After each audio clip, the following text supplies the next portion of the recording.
Assalamualaikum warahmatullahi wabarakatuh. Perkenalkan, nama saya Fadel Azmi dengan NIM F1B021020 dari kelompok 14. Kali ini saya akan menjelaskan mengenai praktikum percobaan kedua, praktikum dasar telekomunikasi, yaitu percobaan 2 yang berjudul modulasi frekuensi. Nah, pertama-tama saya akan menjelaskan apa itu modulasi.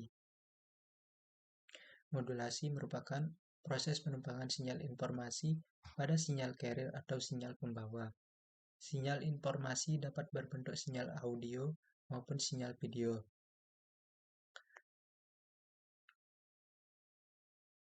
Kemudian, apa sih tujuan modulasi? Tujuan modulasi itu yang pertama yaitu transmisi menjadi lebih efisien atau memudahkan pemancaran.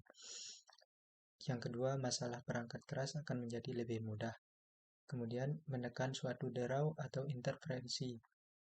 Tujuan yang keempat yaitu untuk memudahkan suatu pengaturan alokasi frekuensi radio. Dan yang terakhir tujuannya yaitu untuk multiplexing. Nah, kemudian di sini saya akan menjelaskan teorema Nyquist. Nah, teorema Nyquist itu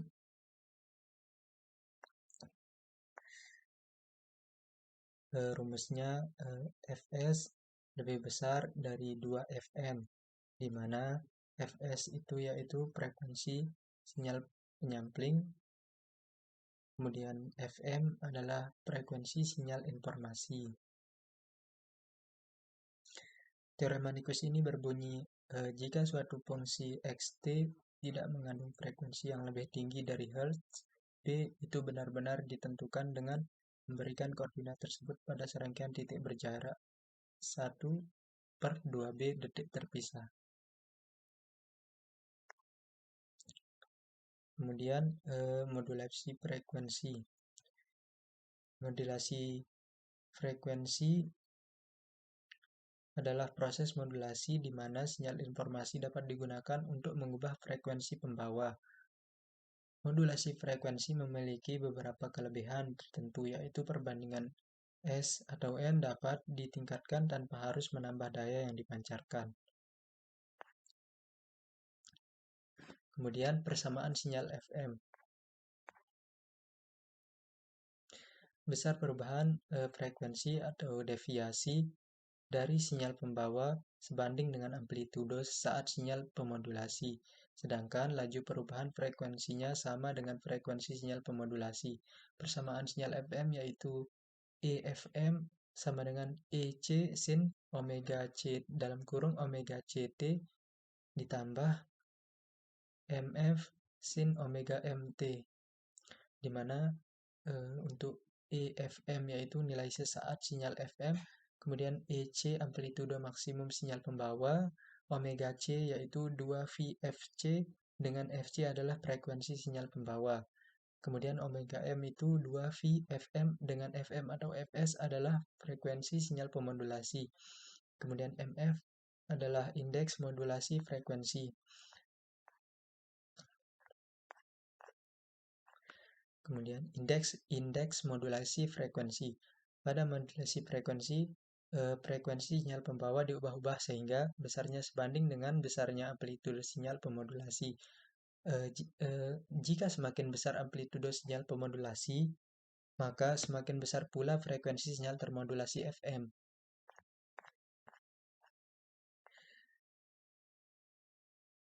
Rumus untuk indeks modulasi FM yaitu deviasi dibagi FM atau deviasi frekuensi maksimum dibagi frekuensi maksimum sinyal pemodulasi.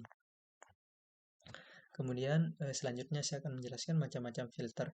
Yang pertama, low pass filter. Low pass filter ini adalah filter yang berfungsi meneruskan sinyal input yang frekuensinya berada di bawah frekuensi tertentu. Nah, kemudian ada high pass filter, yaitu jenis filter yang melewatkan frekuensi tinggi tapi mengurangi amplitudo frekuensi yang lebih rendah daripada frekuensi cut off. Kemudian band stop filter, yaitu perangkat yang melewati frekuensi dalam kisaran tertentu dan menolak frekuensi di luar kisaran tersebut.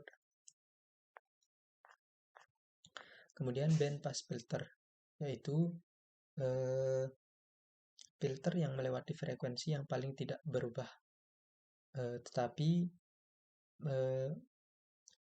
atenuates mereka dalam rentang tertentu ke tingkat yang sangat rendah. Ini ada band pass filter ini kebalikan dari filter bandpass.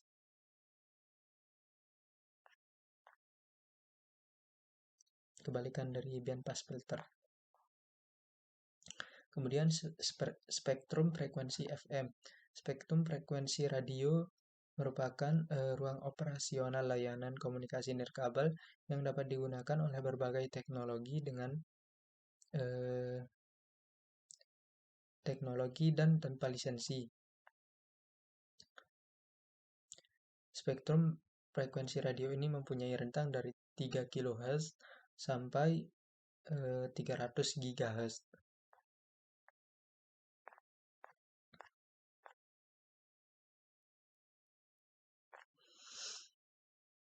Kemudian saya akan menjelaskan tentang analisa, yang dimana analisa ini dibagi 3, dan yang analisa pertama itu analisa pengamatan rangkaian FM,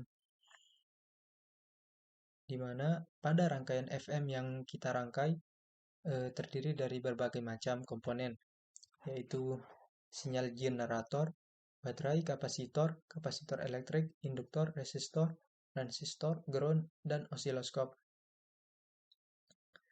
Nah, pada rangkaian tersebut diketahui bahwa generator sinyal memiliki dua output. Salah satu output yang menghasilkan sinyal informasi dihubungkan secara paralel ke osiloskop langsung dan dihubungkan dengan kapasitor C4. Input generator sinyal yang lain dihubungkan ke ground. Positif pada baterai terhubung ke resistor, kapasitor, dan induktor. Sementara negatif baterai terhubung ke ground.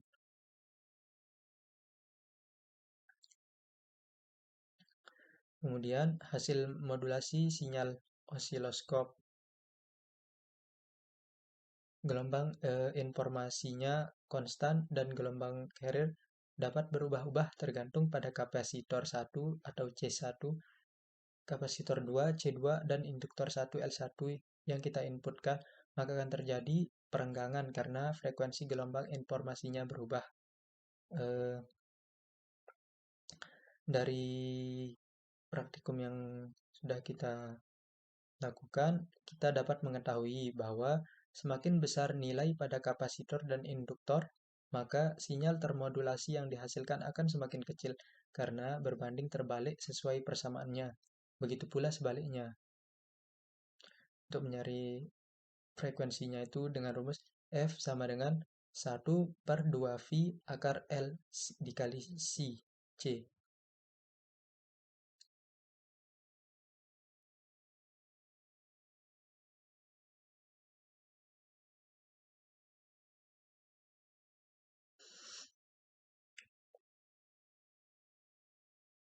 Kemudian untuk analisa domain waktu, kita dapat menghitung jika kita ingin mencari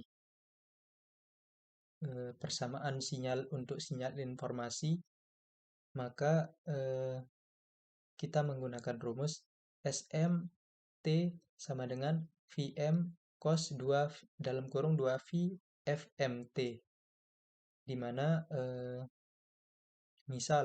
dimisalkan VM sama dengan 0,5 volt, kemudian FM sama dengan 8 Hz, maka nilai SMT sama dengan VM cos dalam kurung 2V FMT, di mana VM-nya 0,5, cos 2V, FM-nya itu 8, jadinya 2V 8T. Nah, jadi hasilnya itu dapat kita ketahui untuk persamaan sinyal informasi sama dengan 0,5 cos 16 Vt.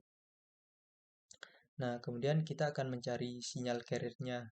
Untuk persamaan sinyal carrier ini dapat diketahui dari rumus SCT, di mana untuk mencari SCT ini dengan rumus VC dikali cos dalam kurung 2V FCT, di mana VC ini dimisalkan 1 volt.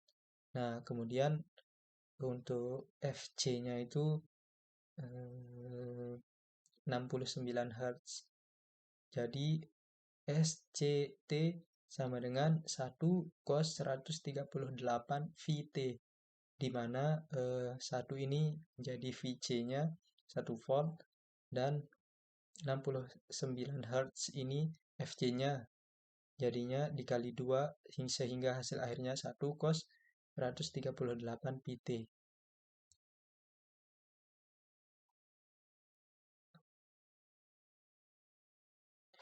Nah, untuk mencari persamaan sinyal FM-nya, maka digunakan rumus SFMT, yaitu VC max sin omega CT dikurang bandwidth cos omega MT.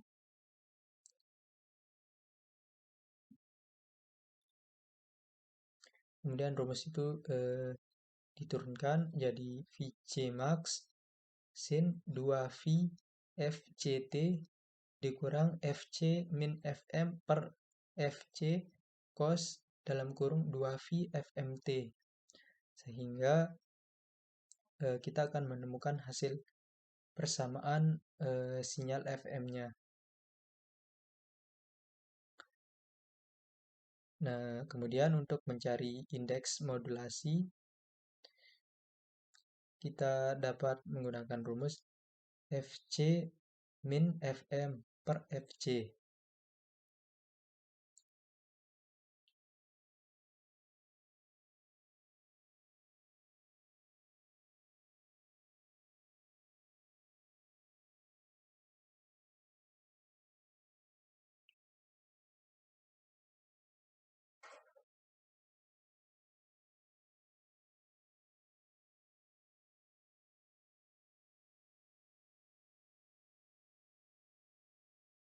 Kemudian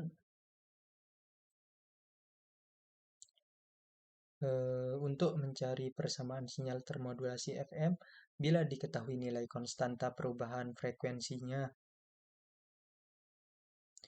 Nah, dimisalkan konstanta sama dengan 2. Kemudian Vm sama dengan 0,5 volt, Fm 8 Hz, Vc 1 volt, dan Fc 69 Hz. Maka persamaan sinyal termodulasi FM sama dengan delta F per Fm sama dengan K konstanta dikali Vm per Fm. Sehingga kita akan menemukan hasilnya. Kemudian untuk analisa domain frekuensi, untuk persamaan sinyal informasi, kita dapat mengetahui untuk persamaan sinyal informasi kita dapat mencari dengan rumus SMT sama dengan Vm cos 2V FMT. Kemudian untuk persamaan sinyal carrier kita bisa menggunakan rumus SCT sama dengan VC cos 2V FCT.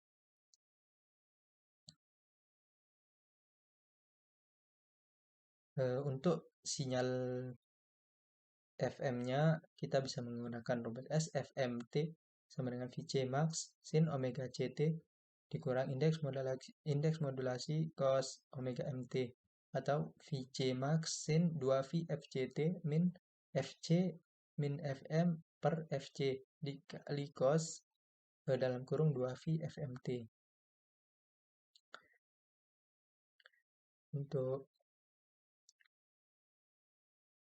Untuk mencari indeks modulasinya, kita bisa menggunakan rumus Fc min Fm per Fc.